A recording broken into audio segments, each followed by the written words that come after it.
Senior scholar philosopher اور مصنف professor Muzaffar حسین اسدی، جو میسور یونیورسٹی میں پولیٹیکل سائنس کے شعبے کے ڈین اور قائم مقام وائس چانسلر کے طور پر خدمات انجام دے چکے تھے، جمعہ کی رات بنگلور کے ایک نجی ہسپتال میں 63 سال کی عمر میں انتقال کر گئے۔ پروفیسر مظفر اسدی نے قبائلی کمیونٹیز کی زندگی کے طریقے پر وسیع تحقیق کی۔ انہوں نے قبائلیوں کی بے دخلی کے مسئلے پر توجہ دینے کے لیے تشکیل دی گئی کمیٹی کی چیئرمین کے طور پر خدمات انجام دیے۔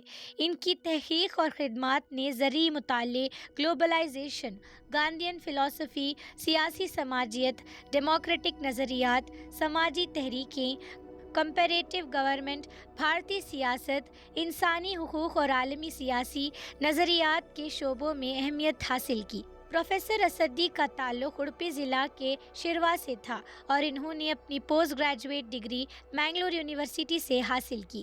اس کے بعد جواہر لال نہرو یونیورسٹی JNU دلی سے MPhil اور PhD کی ڈگری حاصل کی۔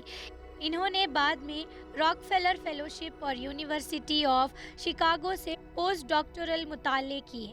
انہوں نے اپنے عظیم کیریئر میں 11 کتابیں تحریر کی۔ ان کی اہم ترین کتابوں میں multi faceted feminist narratives and movement ان کرناٹکا اور اسمتا شامل ہیں۔ اس سے پہلے وہ حال ہی میں قائم ہونے والے رائچور یونیورسٹی کے خصوصی افسر کے طور پر بھی کام کر چکے تھے۔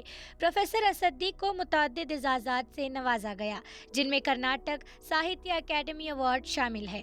کرناٹک کے وزیر اعلیٰ سدارامیا نے پروفیسر اسدی کے اچانک انتقال پر اپنے گہرے دکھ کا اظہار کرتے ہوئے کہا، میں پروفیسر مظفر اسدی کے اچانک انتقال پر شدید طور پر صدمے میں ہوں، جو ایک عزت دار اسکالر اور سماجی فلاسفر تھے جنہیں سب نے عزت دی۔ پروفیسر اسدی صرف ایک استاد نہیں تھے، وہ عوامی جدوجہد میں اپنی فکری رہنمائی کے ذریعے رہنما تھے۔ ان کی کمی ایک بڑا خالی پن چھوڑ گئی ہے جو جلد ہی پوری نہیں ہو سکتی۔ اس مشکل وقت میں ان کے خاندان اور مداحوں کے ساتھ ہوں اور پروفیسر اسدی کی وراثت آئندہ نسلوں تک متاثر کرتی رہے گی۔